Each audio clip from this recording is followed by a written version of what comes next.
that you were gonna get on that bus because you didn't want to run over me. And I said, no, she is like one of the. She actually learned Angel before everybody else and taught all the 5th grade how to do it. I did. And now they teach. Right, so you ask her, and I'm gonna get out of the way. She wants to video. So how has this changed your teaching? Yeah. Considering my first year was in 1970, and we had paper, pencil, books, and that was all we knew.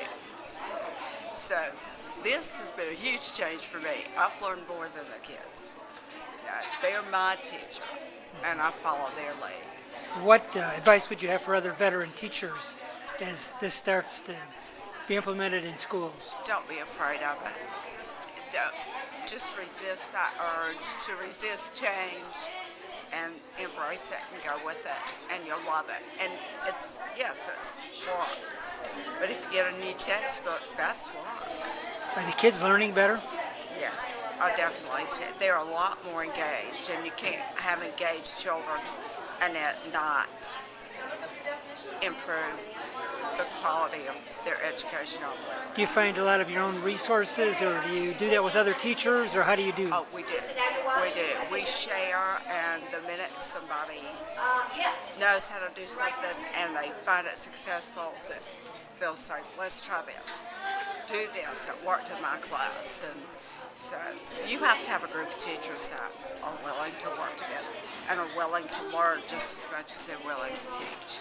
You know, a lot of people say it's not the machine. Exactly. They can only do what you direct them to do.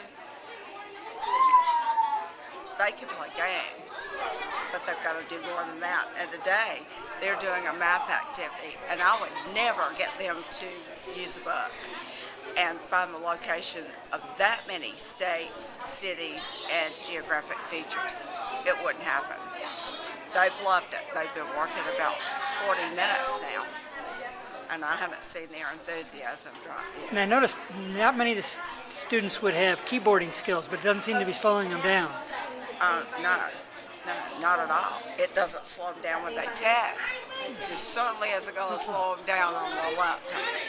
No. And what a subject do you have the internet for? Geography? I mean, that's like... Social studies. Oh, it's like, wow. Yeah, we have social studies, which is the United States, Canada, and Mexico. The best resource I have is that laptop. Mm-hmm. And they love it.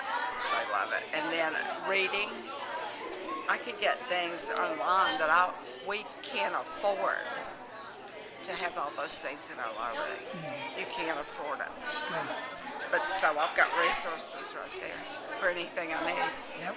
And I saw when I looked in your classroom earlier, some of the students were up on the map, some students were online, there were some working groups, some working alone, so it's like a combination of all those things. Yes, they get the choice to do whatever they'd like to do. If they prefer working alone, that's great. They have that option. Some feel like they can find things better on the map. Great, it's there. And then the first student that finishes is allowed to be a helper. Other students raise their hand, and she floats and gets them started. She was successful.